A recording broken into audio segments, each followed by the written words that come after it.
Disclaimer, babala, ang kwentong ito ay hango sa mga salaysay, paniniwala at kababalaghang bahagi na ng kulturang Pilipino. Ang mga tauhan, lugar at pangyayari ay maaaring kakang-isip o hango sa tunay na karanasan, ngunit inilahad para sa layuning maghatid ng aliw, takot at pagninilay. Hindi layunin ng kwentong ito na siraan ang sinumang individual, relihiyon o kultura. Para sa mga takot sa aswang, multo o kababalaghan, mag-ingat sa pakikinig, lalo na kung kayo'y mag-isa at nasa dilim. Lahat ng sikreto may kapalit.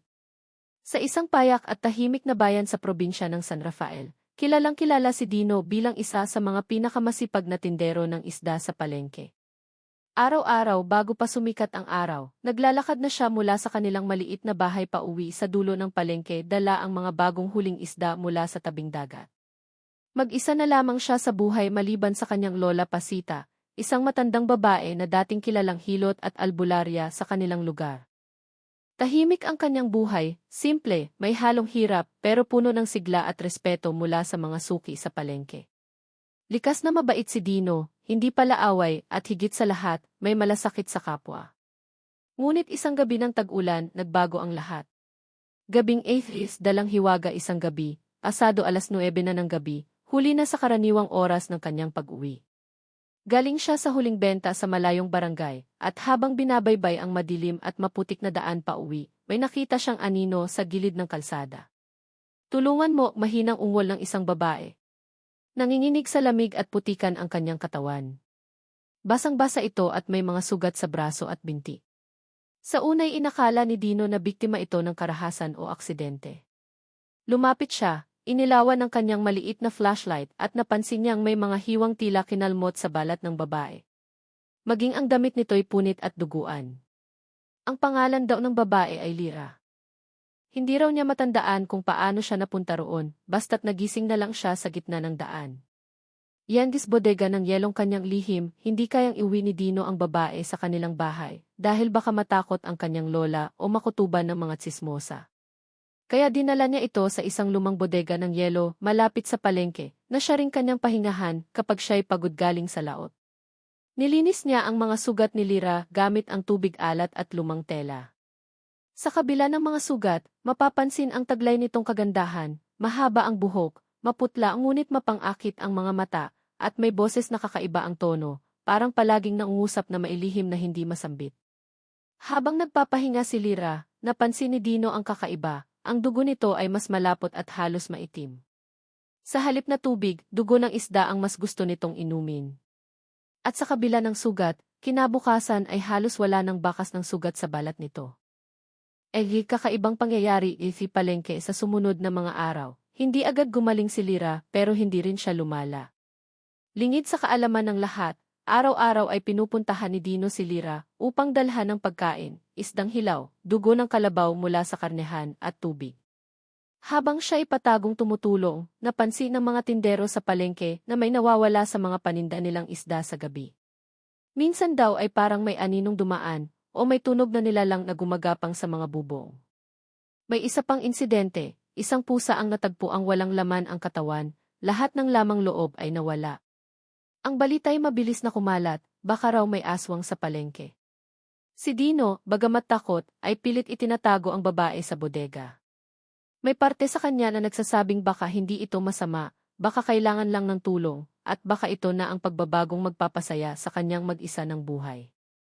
Simula ng koneksyon pag-aalinlangan habang lumilipas ang mga araw, nagiging malapit si Dino kay Lira. May mga simpleng usapan, mga titig na puno ng misteryo, at mga kilos na parang may itinatago.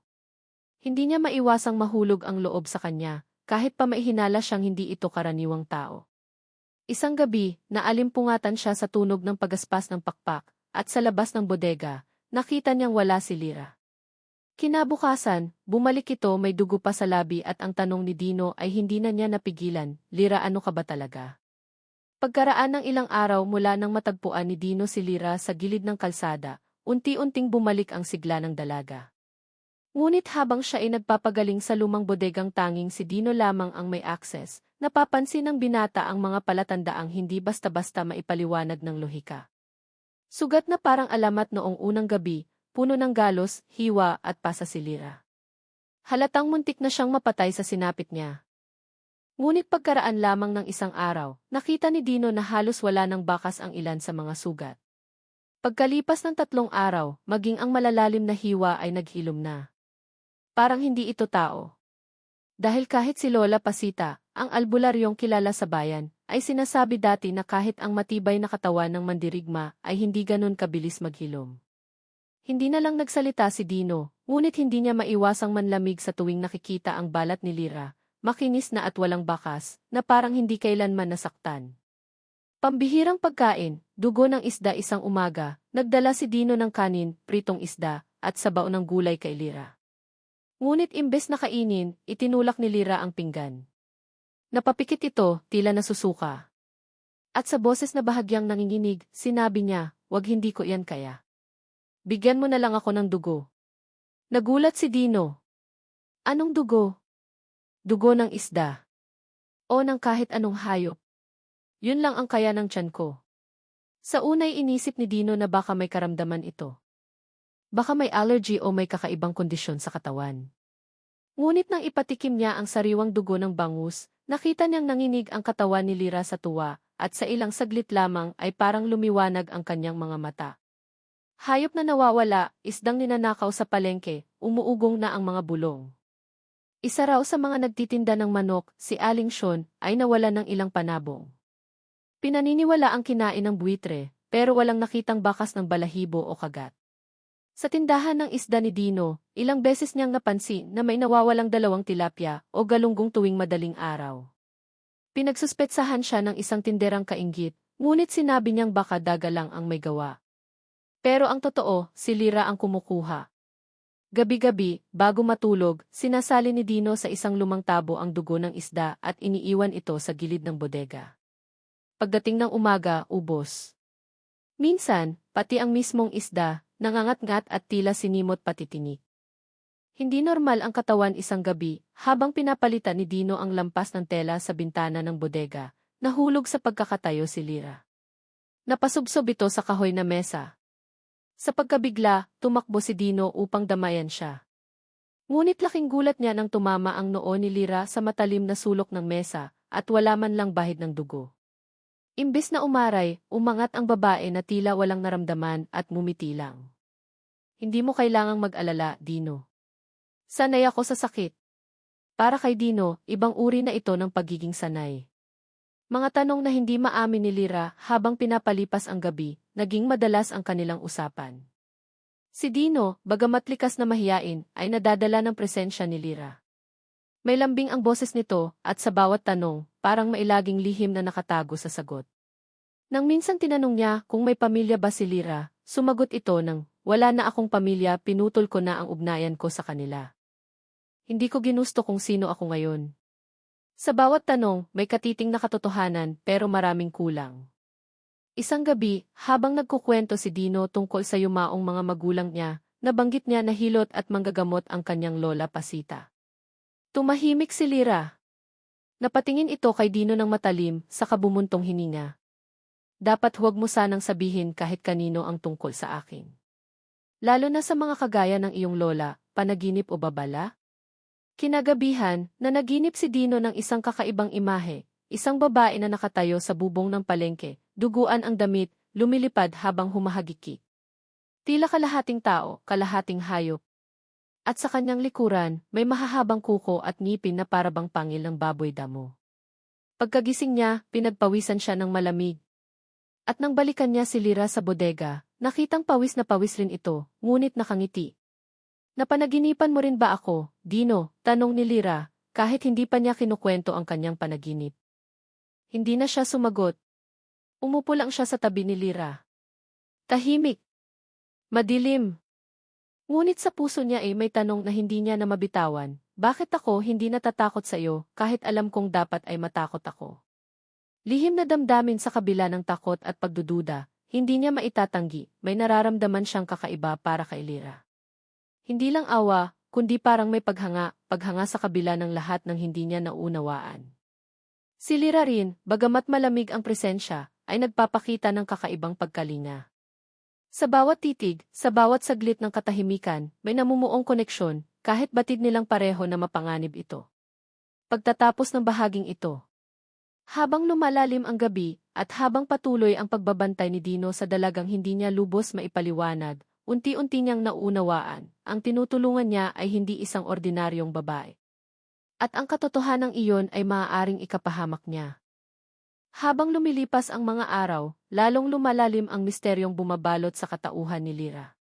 Sa kabila ng nakababahalang mga pangyayari sa baryo, patuloy na itinatago ni Dino ang dalagang natagpuan niya sa kalsada.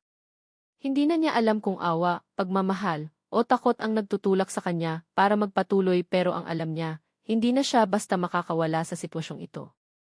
Egliay tanong ng tindero de si palengke isang umaga, habang inaayos ni Dino ang kanyang paninda sa palengke, lumapit si Mang Berto, isa sa mga veteranong mangingisda sa lugar.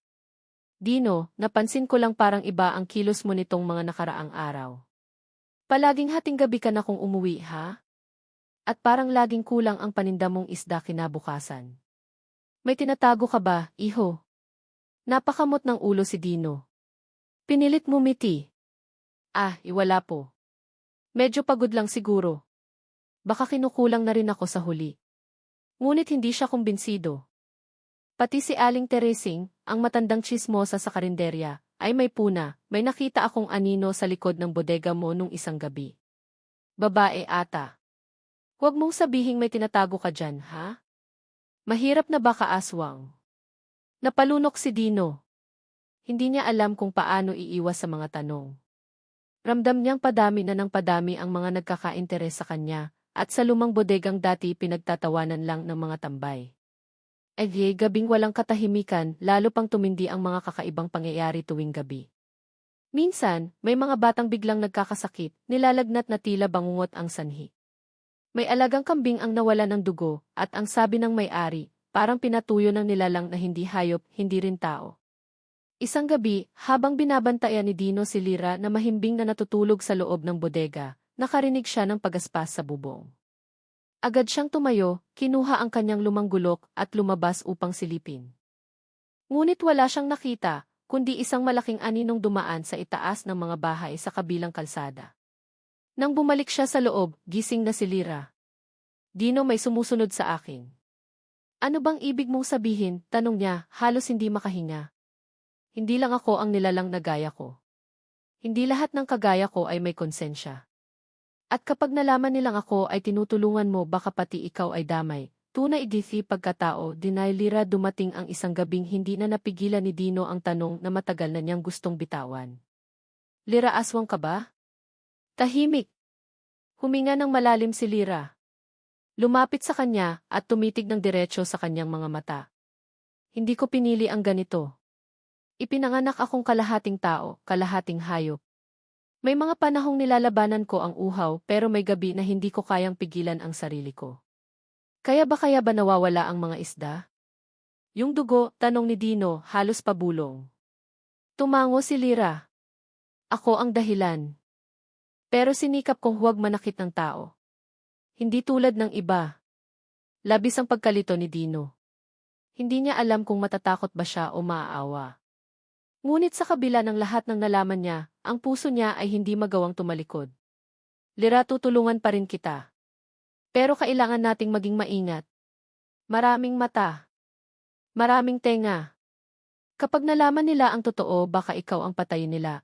Pagbisita kay Lola Pasita kinabukasan, walang ano-ano ay dumating si Lola Pasita sa palengke. Matanda na, pilay ang isa niyang paa, ngunit matalas pa rin ang kutob at pakiramdam. Tumigil siya sa harapan ni Dino at tiningnan ito ng matagal. Iho, may mabigat kang kinikimkim. Nagkunwaring abala si Dino sa mga isda. Wala po, la. Pagod lang siguro. Hindi mo ako maluloko. May kakaiba sa paligid mo. Naamoy ko. Bantayan, Dino. Bumigat ang pakiramdam ng binata. Mula pa pagkabata, kinakatakutan at iginagalang si Lola Pasita sa buong baryo. Madalas siyang tawagin kapag may nasasapian, may kinulam, o may nawawalang bata. Wala po akong itinatago, la, kung totoo man yan, sagot ng matanda, pagsisihan mo ang pagtatago mo ng nilalang na dapat ay sinusunog na, simula ng hinala ng AEGE sa mga sumunod na araw, lalo pang tumindi ang tensyon sa baryo.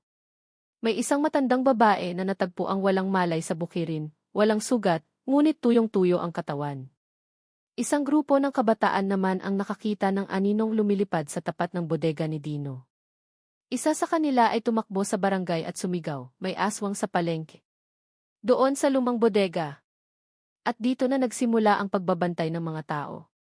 Lumikha sila ng mga bantay gabi, may dalang sibat, asin, bawang at langis na itim.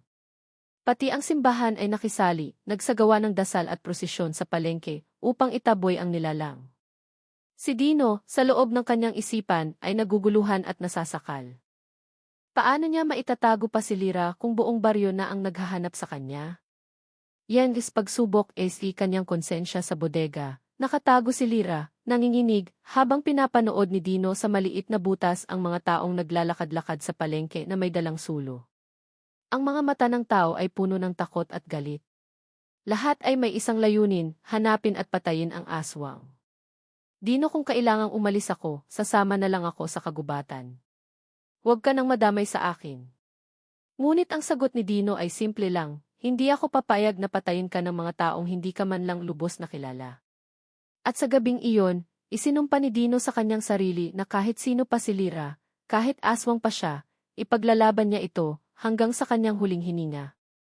Habang patuloy na lumalala ang tensyon sa baryo, patagong gumagalaw ang mga matatanda ng barangay.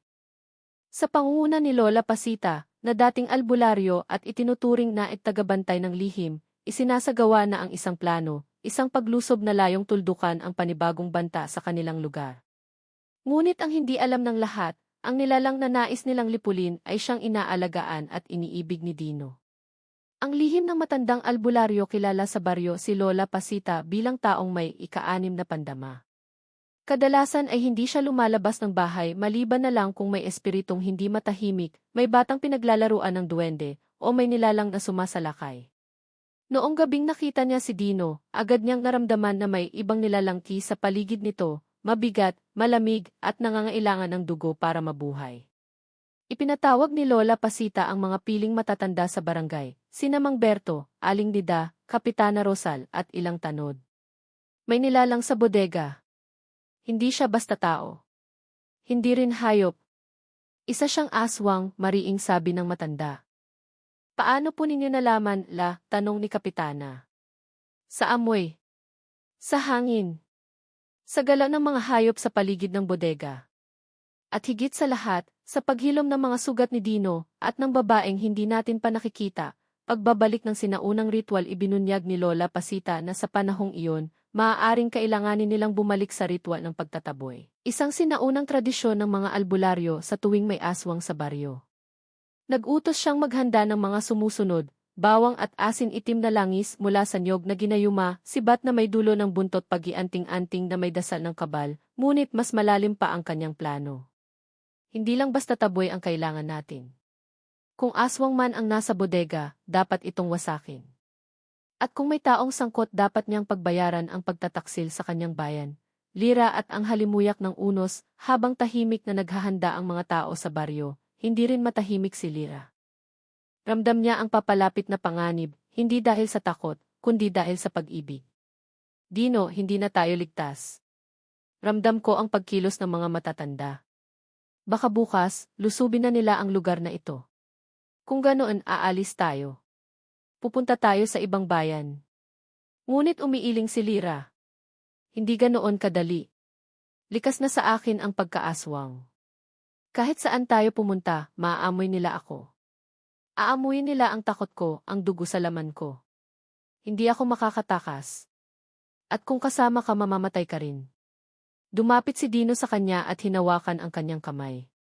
Hindi ako takot. Kahit pa masunog ang buong mundo, hindi kita iiwan. Ngunit sa puso ni Lira, alam niyang hindi simpleng pag-ibig ang panlaban sa galit ng mga tao, lalo na kung si Lola Pasita mismo ang kalaban. Ang paglusob, dumating ang gabi ng paglusob. 2:00 ng madaling araw, unti-unting pinalibutan ng mga kalalakihan at matatanda ang paligid ng bodega. Bitbit nila ang mga sulo, bawang, sibat at mga amuletong pangontra. Sa likod ng lahat, nakasakay sa karitong hinihila ng kalabaw si Lola Pasita, tangan ang kanyang banig na panalaban sa demonyo at isang lalagyan ng itim na langis. Habang dahan-dahang inilalapit ng mga tao ang kanilang mga hakbang, marahang umuusal ang dasal si Lola. Ama naming makapangyarihan, iligtas mo kami sa nilalang na walang kaluluwa, ang lihim na nabunyag mula sa loob ng bodega. Narinig ni Nadino at Lira ang yabag ng maraming paa. Ang tunog ng pagaspas ng sulo. Ang halakhak ni Mang Berto. Ang bulong ni Aling Nida. Ang dasal ni Lola Pasita. Tumindig ang balahibo ni Dino. Agad siyang tumayo at itinulak ang mga kahoy sa harap ng pinto. Hindi ka nila makukuha. Haharangin ko sila. Ngunit lumapit si Lira at humawak sa balikat niya. Dino, hindi ka nila dapat ipagpatayan. Ako ang dahilan ng gulo. Ako ang dapat lumabas. Pilit siyang pinigilan ni Dino, pero lumapit si Lira sa pinto at sumigaw sa labas. Ako ang hinahanap ninyo. Natahimik ang buong paligid. Tumigil ang yabag. At sa liwanag ng mga sulo, bumukas ang pinto ng bodega at sa unang pagkakataon, nakita ng buong baryo ang kagandahan ni Lira. Pale na balat, pula ang mata, mahaba ang buhok, at tila may aninong hindi pangkaraniwan. Si Lola Pasita, agad na inilahad ang kanyang langis at sumigaw, babae ka man sa anyo, aswang ka sa loob. Bumalik ka sa impyerno kung saan ka galing. Dugo, sigawan, at sakripisyo, biglang lumipad ang sibat ni Mang Berto. Tumama ito sa balikat ni Lira, ngunit hindi siya napatumba. Sa halip, tumili siya ng isang malakas na sigaw na tila hindi galing sa boses ng tao. Ang mga kalalakihan ay napaatras. Nahulog ang ilang sulo. Ang ilan ay nabulag sa liwanag ng kanyang mata. Lumundag si Dino at sinunggaban si Lola Pasita. Tigilan ninyo siya. Hindi siya pumapatay ng tao. Tanga kang bata ka. Niloloko ka lang yan. Kapag lumakas na iyan, kayo ang una niyang kakainin. Sa kalituhan, may isang matandang babae ang biglang sumigaw, akin yang anak na iyan. Anak ko si Lira, ang hiwaga ng pinagmulan lahat ay napatigil. Mula sa likod ng mga tao, lumapit ang isang matandang babae, si Aling Dores, isang kilalang mangkukulam noon na nanahimik na sa bundok. Ako ang tunay na ina ni Lira. Ako ang nagdala sa kanyang amang aswang upang iligtas siya mula sa mga taong nais siyang sunugin noong sanggol pa lang siya. Hindi siya masama. Hindi niya ginustong maging ganito. Ang lahat ay napasigaw. Si Lola Pasita ay natigilan. Si Lira ay lumuhod sa lupa at sa unang pagkakataon, lumuha. Habang si Dino, nakatayo sa gitna ng sigawan, sa pagitan ng apoy, sibat at takot, ay nagdesisyong, kung aswang man si Lira, ako ang pipiliing maging halimaw din kung ang mundo ay hindi marunong magmahal. Nang gabing iyon, sa gitna ng apoy, sigawan, at takot ng buong baryo, binasag ni Aling Dores ang katahimikan sa pamamagitan ng isang rebelasyong yumanig sa lahat. Siya ang ina ng nilalang na kinatatakutan ng lahat, si Lira. Ang mga mata ng mga tao ay namilog, ang ilan ay napaatras, at ang mga dating nagbabanta ay hindi malaman kung maniniwala o susugod muli. Si Dino, bagamat sugatan at pagod, ay nanatili sa tabi ni Lira, handang mamatay kung kinakailangan para sa nilalang na minahal niya. Yan pag-angkin ng isang Vicky, ako si Dores, anak ng isang albularyo at apo ng isang diwata. Sa kasagsagan ng digmaan sa pagitan ng mga mangkukulam at mga aswang noong dekada 70, ako'y naging kasangkapan ng kapalaran. Ang tinig ni Aling Dores ay malalim at mabigat. Walang tunog ng pagsisisi sa kanyang pananalita, kundi isang uri ng pagtanggap at pagkakawala ng lihim sa matagal na panahon. Naibigan ako ng isang nilalang mula sa Hilaga, isang malaking itim na aswang, na pinili kong ibigin hindi dahil sa takot kundi dahil sa awa. Sa isang gabing sinumpa ng buwan, isinilang si Lira. Hindi siya buong tao, hindi rin buong halimaw. Ngunit bata pa lang siya ipinag-initan na ng mga tao. Gustong sunugin. Patayin. Lipulin. Kaya't isinuko ko siya sa kanyang ama upang mailigtas mula sa pagkamatay. Hating dugo, aswang AKTA, tumahimik ang lahat. Sa unang pagkakataon, nakita nila si Lira bilang isang biktima, hindi bilang halimaw, kundi bilang isang nilalang na isinilang sa gulo ng dalawang magkaibang mundo. Si Lola Pasita, na noon ay hawak pa ang kanyang sagradong langis, ay nanatiling tahimik. Hindi siya sanay sa hindi sinasamba o sinusunod. Ngunit ngayong may narinig siyang kasaysayan, tila hindi niya magawang itaas muli ang kanyang kamay. Hindi ibig sabihin ng pagkakasilang sa dilim ay taglay mo ang kasamaan, mariing dagdag ni Aling Dores. Ang halimaw ay hindi laging may pakpak.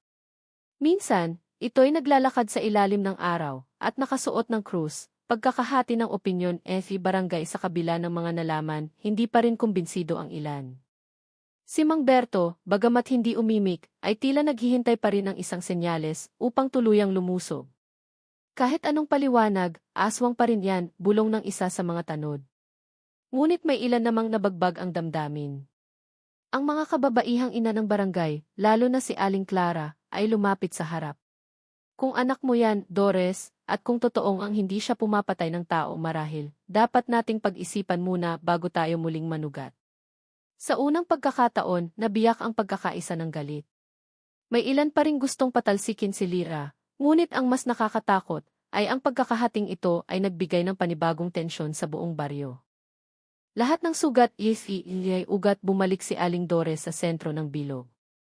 Itinaas niya ang isang kwintas na may mutya ng punong balete. Ito ang tanda ng aming angkan. Isang angkang pinagsama ang dugo ng kalikasan, ng mahika at ng kadiliman. Ngunit kahit paanong dugo ang dumaloy sa amin, naniniwala akong ang puso ng tao ang totoong batayan ng pagkatao. Lumapit si Lira sa kanyang ina. Matagal silang nagtitigan. Mahinang tinig lamang ang lumabas sa kanya, bakit mo ako isinuko? Napaluha si Aling Dores. Dahil gusto kitang mabuhay. Hindi bilang aswang. Kundi bilang isang taong may karapatang mamili ng sarili niyang kapalaran. Pagtatanggol ay Dino lumapit si Dino, duguan pa rin sa balikat, at tumayo sa pagitan ni Lira at ng mga tao. Alam kong hindi niyo kayang tanggapin ang lahat ng to, kahit ako, muntik nang hindi maniwala. Pero nakita ko si Lira bilang tao. Nasaktan siya, natakot, nagutom at minahal. Kung lahat tayo'y husga batay sa dugo, di wala nang may karapatang mabuhay sa mundong to, tahimik ang mga tao. Napabuntong hininga si Lola Pasita. Itinuro ang kanyang kamay kay Dino. Anak, ang pagtatanggol mo sa kanya ay maaaring ikamatay mo. Handa ka ba talaga? Sagot ni Dino. Dahil kung mamatay ako habang nagtatanggol ng isang nilalang na marunong magmahal, mas pipiliin ko iyon kaysa mabuhay kasama ng mga taong mabilis humusga. Then, panukala ng kapitana sa gitna ng tensyon, lumapit si Kapitana Rosal. Isang babaeng may mahinahong pananalita, ngunit matibay sa prinsipyo. Mga kababaryo, narinig natin ang mga kwento. Nakita natin ang katotohanan. Pero hindi ito panahon ng sunugan. Ito ang panahon ng desisyon. Magbigay tayo ng 1 linggo. Kung sa loob ng 7 araw ay walang masamang mangyari, kung walang mawala at walang mamatay, bibigyan natin si Lira ng karapatang manatili. Ngunit, dagdag ni Mang Berto, kapag may nangyari, kami na mismo ang maglalagablab ng bodega. Napatingin si Lira kay Dino. 7 araw, bulong niya. Kaya ko to, simula ng huling linggo at doon nagsimula ang pagsubok ng panahon. Sa darating na mga araw, bantay sarado si Lira. May mga tao sa paligid ng bodega. May nagbabantay tuwing gabi. Ngunit sa bawat araw na lumilipas na walang nasasaktan, unti-unting nababago ang pananaw ng ilan. Nag-umpisang dumalaw ang ilang kababaihan upang magdala ng pagkain. Si Aling Clara ang una. Hindi ako takot sa'yo. Ang mas kinatatakutan ko ay ang puso ng tao na marunong lang magtakwil, hindi magmahal. Akala ng marami sa baryo, si Lira na ang huling pagsubok ng kanilang katahimikan. Ang linggo ng paghihintay ay nagdaan ng walang nawawala, walang kinakaladkad, walang naaamoy na bangkay ng manok o bata. Bagamat hindi pa rin buong tiwala ang lahat, unti-unti nang may mga lumalapit kay Lira. Si Dino na may palaging nasa kanyang tabi, bantay, kausap at kasama sa bawat paglubog ng araw. Pero sa gabi ng 7 araw, isang kakaibang lamig ang bumalot sa buong baryo. Simula ng kalungkutan, hindi ito ordinaryong malamig na gabi. Tahimik ang mga aso. Walang huni ng kuliglig. Walang ihip ng hangin, para bang huminto ang mundo upang bumati sa pagdating ng isang nilalang na mas masahol pa kay Lira. Sa may paanan ng bundok, may mga batang mangingisda na hindi na umuwi. Sa kalapit na barangay, may napabalitang isang pamilya na natagpuan ang mga manok at baboy nila na walang dugo, tuyong-tuyo ang mga katawan, parang sinipsip hanggang sa pinakaugat. Nagtipon ang mga tanod ng barangay. Si Kapitana Rosal ay agad na nagpatawag ng pagpupulong. Pati si Lola Pasita, na matagal ang hindi nagsasalita, ay muling nagsindi ng mga kandila at nagbasa ng usok ng insenso. Hindi ito gawa ni Lira, mariing sabi ni Lola Pasita. May paparating isang itim na aswang. Mas matanda. Mas gutom. Mas mabangis, ang mensahe ng alon kinabukasan, sa may baybayin kung saan araw-araw nagtitinda si Dino ng isda, natagpuan ng mga mangingisda ang isang bangkay ng dugong, isang dambuhalang hayop dagat. Wala na itong lamang loob at tila may marka ng mga kuko at kagat na hindi gawa ng tao o hayop. May isang matandang mangisda ang nagsabing, ito'y babala. Ang nilalang na ito ay hindi lang basta aswang. Isa siyang halimao ng hilaga, anak ng kagubatan, tagapagdala ng gutom, at tagalikha ng takot. Ang lihim ni Lira muling tumahimik si Lira. Ngunit nang tumaas na ang tensyon at nagsimula na namang pagbintangan siya, napilitan siyang magsalita.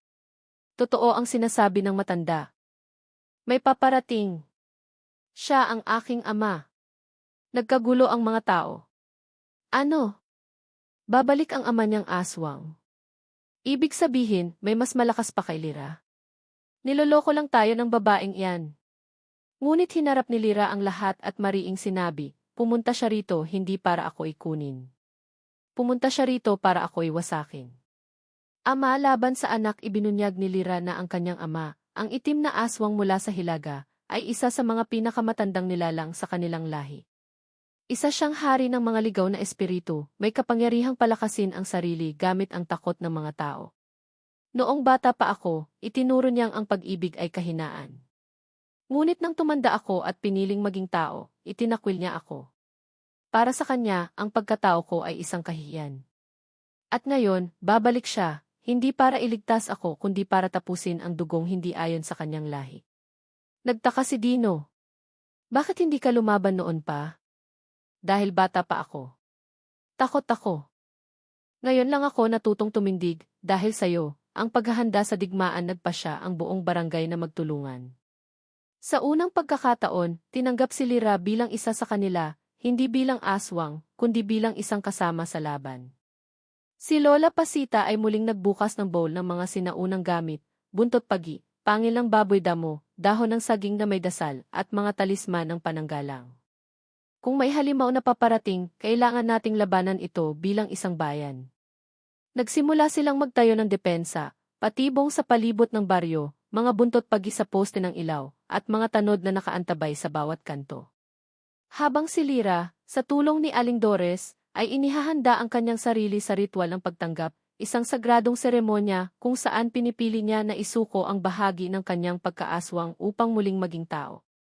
Kapag ginawa mo to, Lira, babala ni Dores, mawawala ang lakas mo. At kapag dumating siya baka hindi mo na siya kayang labanan. Handa akong mawala ang lahat kung ang kapalit ay kapayapaan ng mga taong minahal ako. Gabing walang buwan dumating ang gabi. Tahimik ang paligid. Walang hangin. Ang mga alagang hayop ay natutong magkubli. Ang mga halaman ay tila yumuko sa bigat ng gabi. At saka siya dumating. Ang itim na aswang ng Hilaga. Isang matangkad na nilalang. Maitim ang balat na parang sunog. Pulang-pula ang mga mata. Malalalim ang galo sa katawan. May malalaking pakpak na parang balat ng paniki. Sa kanyang kamay, may hawak siyang bangkay ng usa na parang laruan lang. Pumasok siya sa baryo, hindi naglalakad kundi lumulutang. Ang pagkikita ng ama at anak humakbang si Lira palabas ng bodega, nakasuot ng puting duster, may mga mutya sa liig, at may banayad na apoy sa kanyang mga palad, huling alay ng kanyang ina bago ang ritual. Nagtagpo ang kanilang mga mata. Anak, pinagpalit mo ang kadiliman sa kasinungalingan ng liwanag. Hindi po ako nakipagpalit. Pinili ko lang kung sino ang kaya kong mahalin. Ibig mong sabihin kaya mong mahalin ang mga nilalang na ito. Sapagkat kahit sila'y takot, marunong silang magmahal. Hindi katulad mo, nagutom sa laman, ngunit uhaw sa pag-unawa. Simula ng labanan sa isang iglap, lumipad ang ama ni Lira at sumugod pababa. Sumabog ang isang bahagi ng kalsada. Nagsigawan ang mga tao. Tumilapon ang mga paninda ni Dino. Ngunit si Lira, tumayo. Tumindig. At itinapat ang mga palad sa harap ng kanyang ama. Mula sa kanyang dibdib ay kumislap ang isang puting liwanag, tanda ng kanyang pagsuko sa kadiliman. Isang sinag ng mahika mula sa lahi ng kanyang ina, isang diwata. Sumabog ang liwanag. At natigil ang halimaw. Nang bumalot ang liwanag mula sa katawan ni Lyra, tumigil ang buong paligid. Ang mga aso ay napatahimik, ang hangin ay tila nahinto, at ang mga matang nagmamasid ay napako sa dambuhalang nilalang na ngayon ay tila naharangan ng isang hindi pangkaraniwang puwersa. Ang kanyang ama, ang itim na aswang ng hilaga, ay napaatras. Hindi dahil sa takot, kundi dahil sa pagkagulat. Hindi niya inaasahang ang sariling anak, na may dugo ng kadiliman, ay pipili ng kapangyarihang nagmumula sa liwanag. Yan lakas ng pagpili sa kalagitnaan ng tensyon. Lumapit si Dino, sugatan pa rin ngunit buo ang loob. Bitbit niya ang sagradong buntot pagi at isang latang mailangis ni Lola Pasita. Lyra, anong kailangan mo? Sasamahan kita hanggang dulo. Ang kailangan ko ay tiwala mo. Tumingin siya kay Dino at saka pumikit. Ang kapangyarihang dumadaloy mula sa kanyang ina, mula sa dugo ng mga diwata at albularyo, ay unti-unting binubuo sa kanyang mga palad, isang liwanag na pumipigil sa kadiliman. Pagtutunggali ng dugo muling sumugod ang kanyang ama. Lumipad ito sa himpapawid, nagliliyab ang mga mata, at bumuga ng maitim na usok, usok na may kapangyarihang bumalot sa sinumang huminga nito ng takot at pagkahilo. Ngunit bago pa man tumama ang usok sa baryo, humarang si Lyra. Ginamit niya ang kapangyarihan ng kanyang bagong anyo, liwanag na binuo mula sa malinis na hangarin. Sumalpok ang kadiliman sa liwanag. Sumabog ang hangin. Nagkabasag-basag ang mga bubong. Nagtilian ang mga bata. Ngunit sa gitna ng lahat, si Lyra ay nananatiling nakatayo. Hindi mo na ako kayang kontrolin, ama. Hindi kita kinokontrol. Ikaw ay bahagi ko. Hindi na. Ang bahagi mong iyan ay susunugin ko, tulong mula taga-baryo, hindi nagdalawang isip ang mga tao. Si Kapitana Rosal ay nagdala ng sako-sakong asin at ipinahagi sa paligid ng bodega. Ang mga tanod ay nagsabit ng mga dahon ng saging at bawang sa bawat poste. Maging si Mang Berto, na kanina itutol pa, ay nagbitbit ng sibat at lumapit sa harap. Hindi na namin siya tiniting ng halimaw. Anak na siya ng baryo. Mula sa kaliwa, sumugod ang mga kabataan bitbit ang langis ni Lola Pasita. Binuhusan nila ang paligid ng apoy upang lumikha ng bilog, isang sagradong depensa mula sa paniniwalang Tagalog. Yan gis pinakamalupit sugod sa huling pagkakataon, ang ama ni Lyra ay sumigaw. Kung hindi ka mapapasa akin mamamatay tayong sabay. Nagpakawala siya ng lahat ng natitira niyang lakas. Dumilim ang kalangitan. Umikot ang hangin. May mga punong naputol. May mga ilaw na namatay. Tumilapon ang mga palatandaan ng simbahan. Nag-ulan ng uling at abo. At sa gitna ng gulo si Lyra ay lumutang, nakapikit, may mga luha sa pisngi, ngunit buo ang loob. Patawad, ama. Pero ang puso ko hindi na sayo. Mula sa kanyang dibdib ay lumabas ang isang matinding sinag. Mula sa kanyang lalamunan ay lumabas ang sigaw ng kaluluwa ng isang taong pinili ang liwanag kahit likas ang dilim. Nagbanggaan ang mag-ama. Isang pagsabog ang sumabog sa langit. Nagputi ang gabi. Tahimik desi pagkalagas pagbalik ng liwanag, bumalik ang tunog ng gabi. Ang mga kuliglig ay muling kumanta. Ang mga alagang hayop ay lumabas sa kanilang kulungan. At ang mga mata ng mga tao ay napako sa gitna ng kalsada, kung saan nakaluhod si Lyra, yakap ang katawan ng kanyang ama na ngayon ay wala ng buhay. Walang dugo. Walang pagputol. Walang pangil. Isa lamang matandang nilalang na, sa kanyang huling hininga, ay muling nakita ang anak at mumiti. Pagkapanalo, hinagpis hindi sila nagdiwang. Wala ring palakpakan. Ang mga tao ay dahan-dahang lumapit, pinaligiran si Lyra at si Dino. Isa-isang nilapitan si Lyra ng mga kapitbahay, hindi para usigin, kundi para yakapin. Si Lola Pasita ay lumapit, itinapal ang langis sa likod ni Lyra, at bumulong, hindi kita pinatawad dahil hindi ka kailangang patawarin. Ipinagmalaki kita dahil pinili mong magmahal, ritual ng kapayapaan kinabukasan, sa ilalim ng puno ng balete, ginanap ang ritual ng paglaya. Si Lyra, sa tulong ng kanyang ina at ni Dino, ay tuluyang isinuko ang natitira niyang kapangyarihan bilang aswang. Niyakap niya ang pagiging tao, sa kabila ng sakit, at sa kabila ng damdaming parang nawalan siya ng isang bahagi ng sarili. Ang kanyang ama ay inilibing sa gitna ng kagubatan, ayon sa ritual ng mga sinaunang nilalang, may apoy, may bulong ng hangin at may awit ng kalikasan. Pagkakaisa gigi bagong simula ilang buwan ang lumipas. Si Dino ay patuloy na nagtitinda ng isda, ngunit ngayon ay kasama na si Lyra.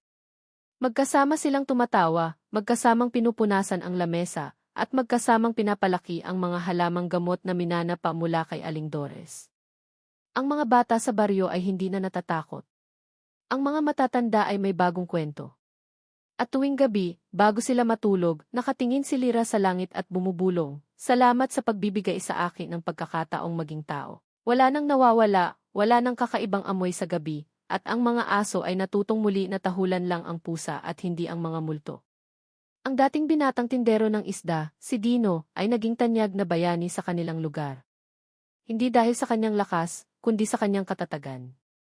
At si Lyra, ang dalagang minsang tinuring na panganib, ay naging bahagi ng barangay, nagtuturo ng halamang gamot, tumutulong sa mga buntis, at gumagabay sa mga batang nawawala ng direksyon.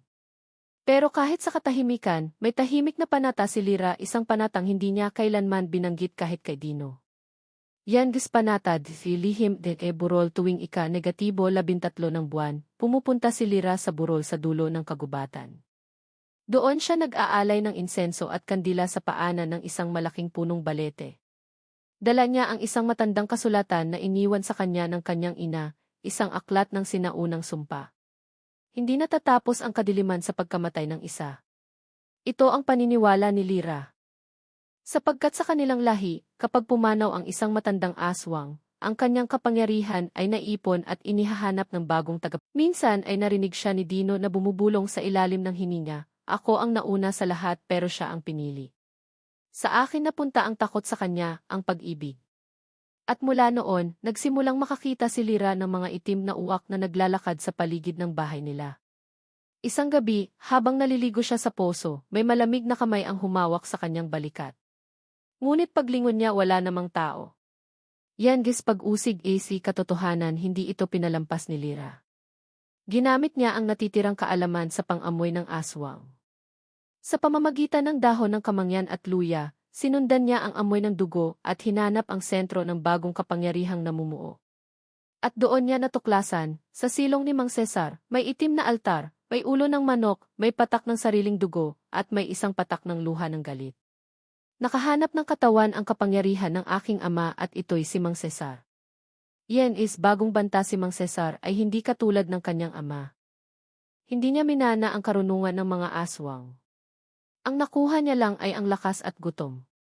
Wala siyang kontrol, kaya't sa unang gabi ng kanyang ganap na pagsasanib, 4 na pusang ligaw ang natagpo ang gutay-gutay. Kinabukasan, may batang hindi nakauwi. At noong gabing iyon nakita ni Dino sa ilog si Mang Cesar na sumisipsip ng isdang buhay gamit ang kanyang dila na parang ahas.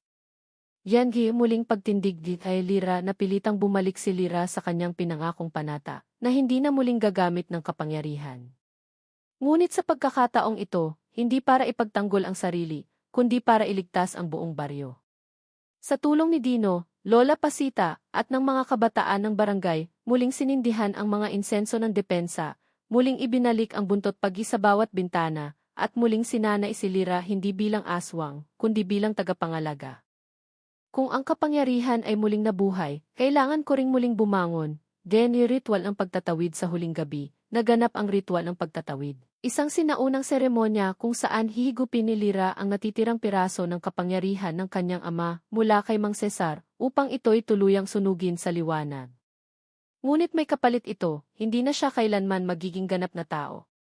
Pinili ni Lyra ang sakripisyo. Pumasok siya sa silong, hinarap si Mang Cesar na ngayon ay wala na sa sarili, isang hayop sa anyo ng tao, nanlilisik ang mata, gutom ang kaluluwa. Hindi ikaw ang may kasalanan, bulong ni Lyra, ang galit mo lang ang sinamantala ng dilim. Yan huling sugod sumigaw si Mang Cesar, lumipad sa hangin at sumugod kay Lyra. Ngunit hindi na siya ang dating Lyra. Hindi na rin siya isang ganap na tao o isang ganap na halimaw. Siya ngayon ay tagapagtawid ng liwanag at dilim. Nagbanggaan sila. Sumabog ang altar. Umalingaw ang hiyaw ni Mang Cesar. At sa isang kisapmata natapos ang lahat. Epilogo, tahimik dete baryo pagkatapos ng lahat, si Lira ay nanatili sa baryo.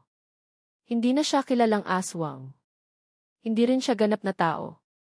Ngunit sa tuwing may nagkakasakit, siya ang tinatawag. Tuwing may nawawalang alaga, siya ang unang nag-imbestiga. Tuwing may bumabagabag sa puso, siya ang pinakikinggan.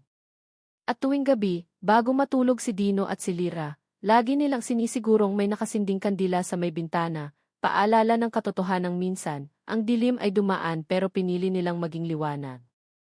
17.